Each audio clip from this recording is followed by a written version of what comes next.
Moggcast, a fortnightly conversation with Jacob Rees-Mogg about the topics of the day.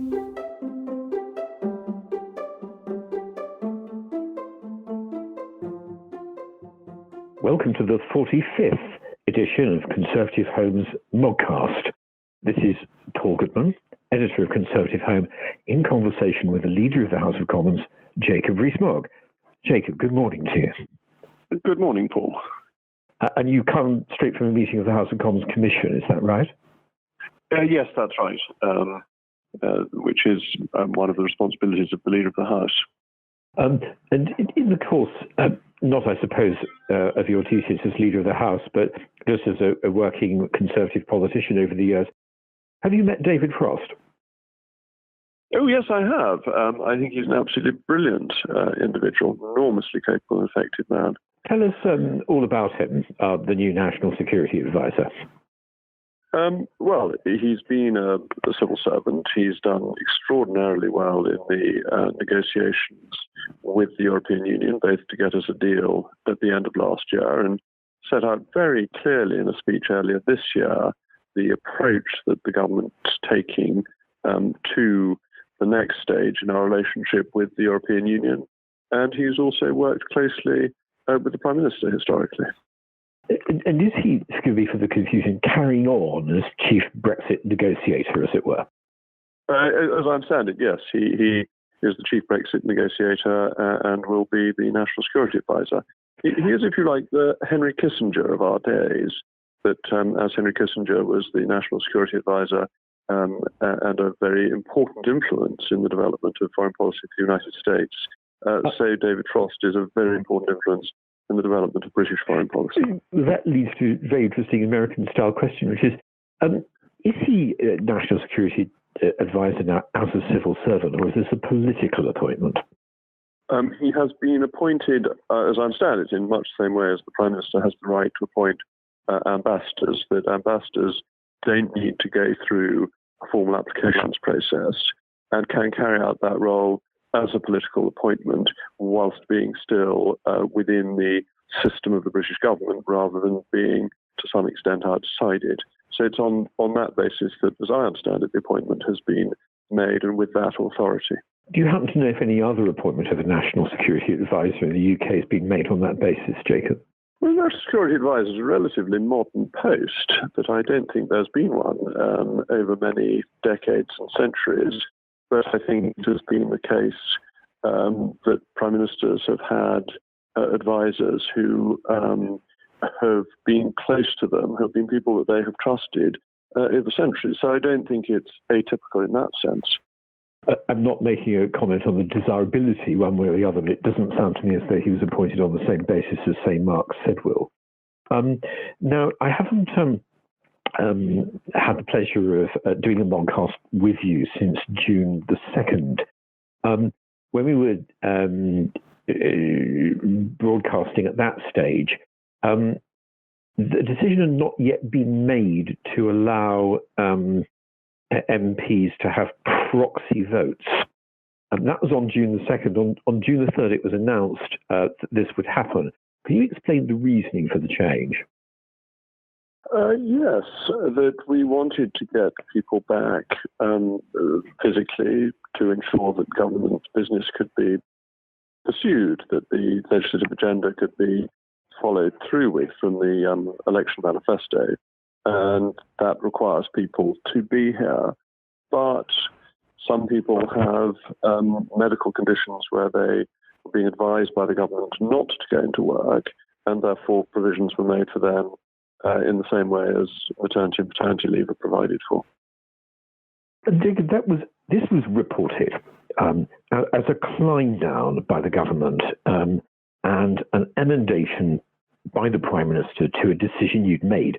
The way the Daily Express, God bless it, reported the decision was they said that the Prime Minister had been, quote, forced to apologise to MPs for Rees-Mogg's decision. Well, I don't think there was any need for an apology, nor was any apology given. But inevitably, when you are looking at procedures in response to a crisis, things evolve.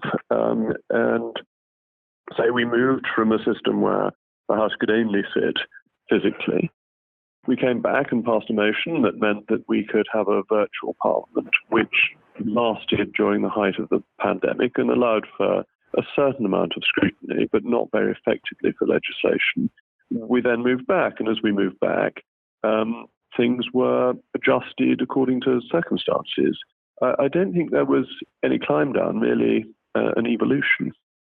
Okay, let me ask you a question that's based as much on that incident, no more or less, than, say, the debates that the Commons is going to have this week over the immigration bill. A view has been put around that these days a majority of 80 isn't what it was, and that in the 1960s or the 1970s, even the 80s, a majority of 80 would have been one thing, but a majority of 80 now is quite another. In short, MPs have simply, for one reason or another, become more rebellious, and the majority is less firm and decisive than it looks. What's your view of that? I think there's a very interesting theory about the independence of MPs and how this has waxed and waned over the last 200 years. And I think you find that the lowest period of rebellion is in the 1950s, when people vote according to the whip almost invariably. But that is, of course, a period of very considerable political consensus that the Buttskillism, for want of a better term, was a popular way of managing. There was a considerable degree of consensus, and therefore there wasn't necessarily a great deal to rebel about. But if you look at the 1980s, you have a great deal more rebellion, and that Margaret Thatcher faced the issues with the so-called wets, and they had political following within the House of Commons, that the Prime Minister certainly didn't win all her, the then Prime Minister didn't win all her votes in the House of Lords, and in the House of Commons there were a number of significant rebellions. So I think it's something that waxes and wanes, but that 80 is a very substantial majority and means the government can get its key business through. If you want to take the example of proxy voting, that as an evolution, all wise governments listen to what people are saying and allow policy to evolve, rather than saying, I initially thought X and I'm never going to change my mind. That isn't the same that the government isn't able to deliver on its key policy objectives, which I believe this government is able to do, and the majority of 80 is more than enough to deliver for. Is it waxing or waning, or is the flow of the tide, as it were, all in one direction? I mean, I ask because it seems to me there's been a change in what MPs are, and perhaps not so much in what they are as in how they think of themselves over the last 25 years, in that increasingly they have come to see themselves, and why not, as constituency champions. And increasingly they've been funded, on the whole, by the taxpayer rather than by private interest, by business or the trade unions or whatever. If you have MPs as constituency champions, they will become and be more rebellious, won't they? Well, that's a slightly different question, I think, because what you're saying there is, are we becoming more American, with members of the House of Commons essentially being like members of the House of Representatives and always looking to the narrow advantage of their constituency, very often in terms of public expenditure, rather than the broad national interest. Now, my view is that this is partly true, that yes, MPs spend much more time in their constituencies, are much more constituency champions than they were going back historically, when they might not be in their constituency more than once a year. But that very rarely leads to rebellion. That rebellion is mainly on major philosophical, ideological issues, such as the European Union, rather than on whether a bridge is built in my constituency or your constituency. Why is that? Well, getting the numbers to rebel on where a bridge is built is almost impossible, because that just affects you as an individual MP rather than affecting a swathe of ideological soulmates. So I think the European issue has been fundamental as to why there's been the appearance of more rebellions. And small majorities make an individual MP demand things for his or her constituency in a way that is completely different when there is a majority of 80. If you look at the 2017 to 19 Parliament, one MP could make or break the government's agenda for the week. That's clearly not the case now. And so MPs adjust to the realities of the power balance. Of course, there are rebellions and rebellions. There are rebellions that happen in the lobbies, and there are rebellions that, as it were, get traction before there's even a vote. So the government has to move. Now, off the top of my head, I can't remember how many of the rebellions under David Cameron's majority government, when elected in 2015, as it were, preempted legislation or votes. And I'm thinking of rebellions on tax credits and disability, our old friend Sunday trading, which has been back in the news recently, academization. But there's that sort of revolt too. I mean, do you feel there's more or less Marcus Rashford around, by which I mean there's a popular cause, it's ventilated in the media, the colleagues take it up as they get a mass of emails about it, and the government has to change tack? I think we forget our history because we only remember the headlines of history. I think that if you look back at all previous governments, including Margaret Thatcher's, why do I mention her again? Because she had such a reputation for sticking to her guns. But actually, Margaret Thatcher was always prepared to recognise and to understand public opinion. You may remember there was a great proposal for football fans to have ID cards, and that just gently hit the buffers and disappeared. I don't think she ever lost a vote on it from memory, but it evaporated because actually it was a pretty silly policy idea, and it was quite right that it went. And you remember what people do, not what they didn't do. And that, I think, gives people a false perspective. Any sensible politician is sensitive to the public mood and to what the nation at large wants done, whilst recognising that actually the government is to choose and that there are difficult choices that need to be made.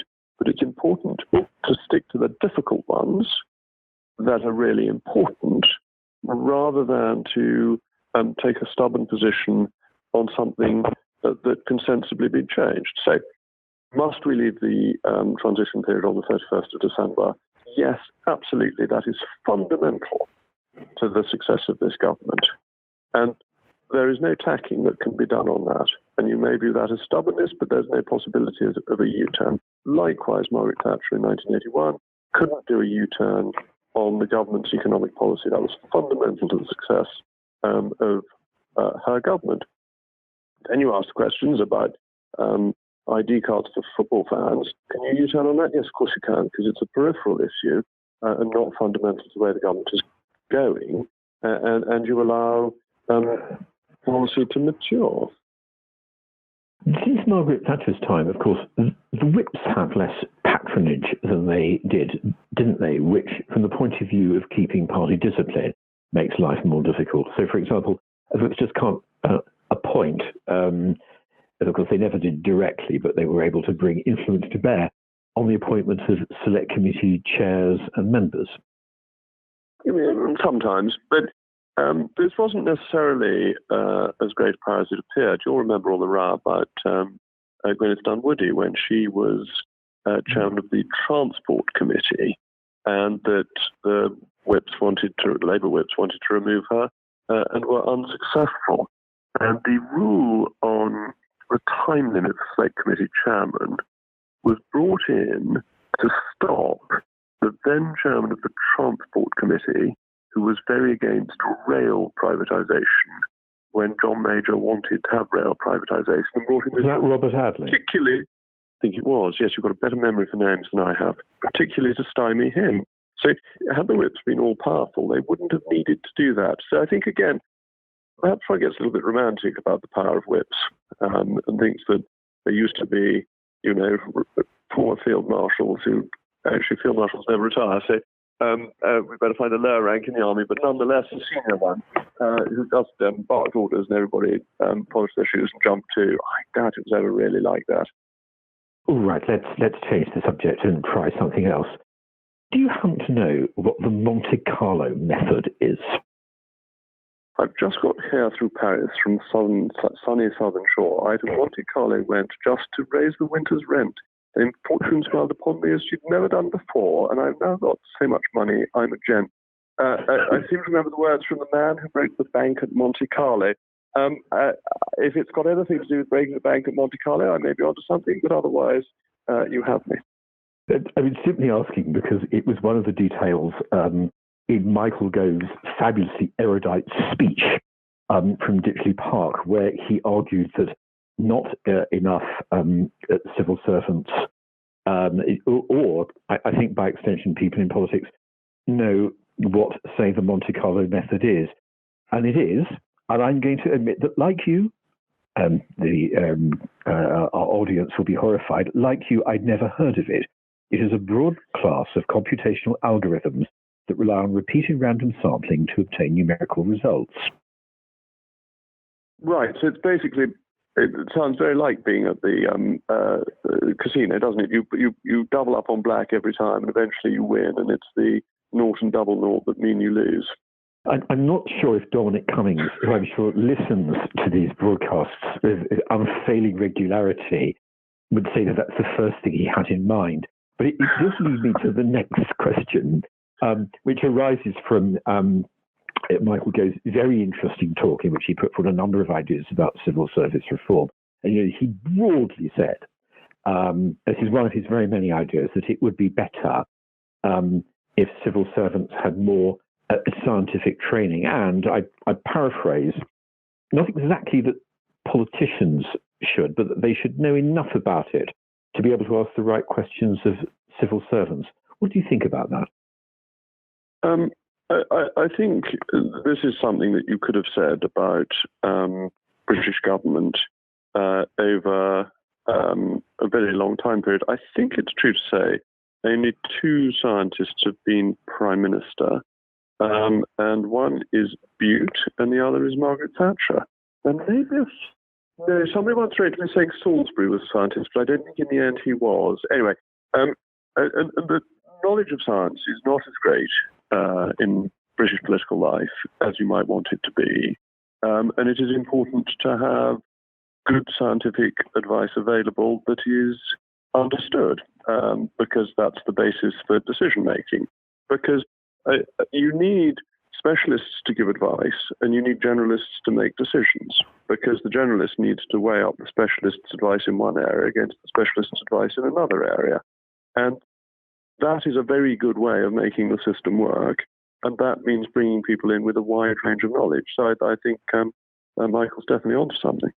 Thinking about it this morning, I find myself writing that what you really want in your leading politicians, regardless of party, is that they are propelled forward by a kind of mix of beliefs, prejudices, ideas, the passion to want to get something done. And what really mattered about Margaret Thatcher in the final instance was not so much that she was a chemist, but that she believed in freedom. Do you think that's right? Completely. I think that's fundamental. That Margaret Thatcher believed in freedom and wanted to get things done and got very frustrated when people stopped her doing things. I see certain similarities with Boris Johnson, that he wants to get things done. He fundamentally believes in freedom. That's what he's written about in his columns for decades. That's why he wanted to get out of the European Union. And he has a great drive to get things done, and to get them done at a similar pace to that which Margaret Thatcher wanted. Well, let's get off the Monte Carlo method. I'm sure the Prime Minister knows what it is and wouldn't raise his eyebrows if you mentioned the subject to him. Let's just talk about something else. Where are we exactly with the Sunday trading proposal? Because we've read in the papers that proposals are going to be put to the House of Commons to liberalise the hours. And then we've also read that no such proposals are going to be put. Can you throw any light on all this? Not very much. That there are people with differing views on Sunday trading laws.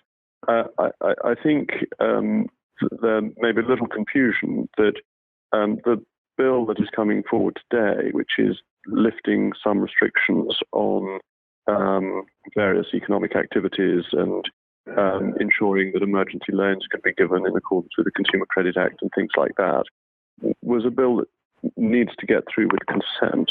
And you can't chuck in a massively controversial issue opposed by the official opposition into a bill that needs to get through by consent. So Sunday trading was never really a runner at this stage. Do you have a view yourself on liberalising the Sunday trading hours? Well, you know, all my views are the views of the government, but let me tell you the teaching of the Catholic Church, because that may help illuminate things from my point of view. The Catholic Church has never been strictly Sabbatarian. It has always believed that Sunday is a feast day and that people are allowed to enjoy themselves on Sundays. Even in Lent, when you're exempt from your Lenten penance on a Sunday as a Catholic. So you're arguing there's nothing really in the view of the Roman Catholic Church that precludes the liberalisation of the Sunday trading laws? I think that it's not something that has ever been a strong Catholic concern, because the opportunity to celebrate and enjoy Sundays and feast days has been one that upset the more Puritan types during the Reformation, didn't it? Who got very outraged that Catholics had a jolly time on feast days, and hence ultimately Cromwell abolishing Christmas and all that sort of stuff, and the loss of feast days in the English calendar. Let's actually close with Did you know, just as on a sideline, it's very interesting that Scots had never had any Sunday trading laws because they were so Calvinistic in their beliefs that it never occurred to them that they needed any.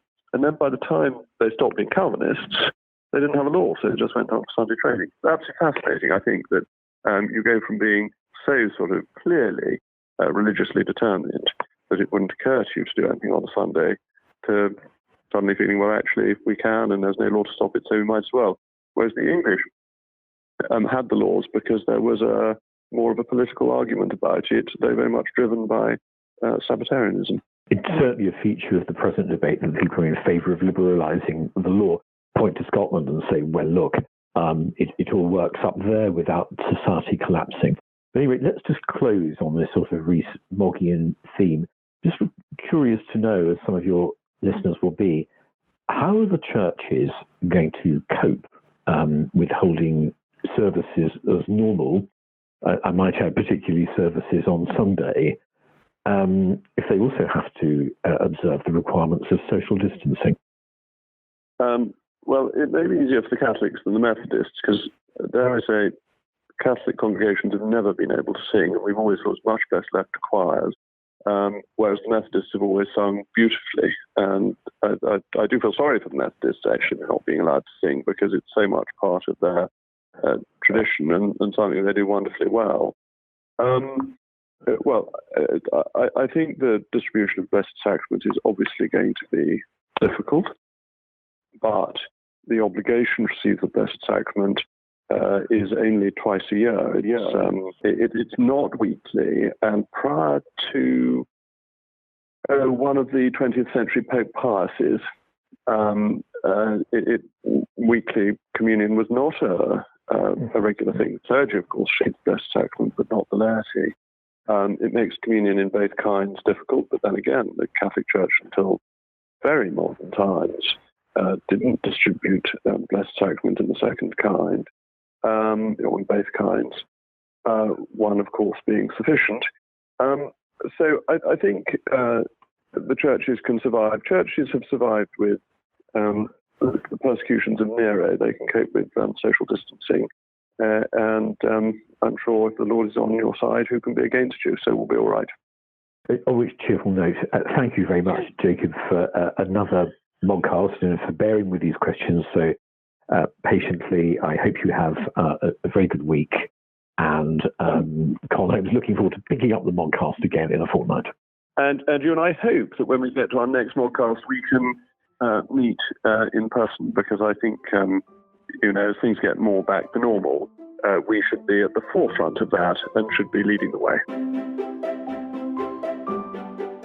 The Moggcast, a fortnightly conversation with Jacob Rees-Mogg about the topics of the day.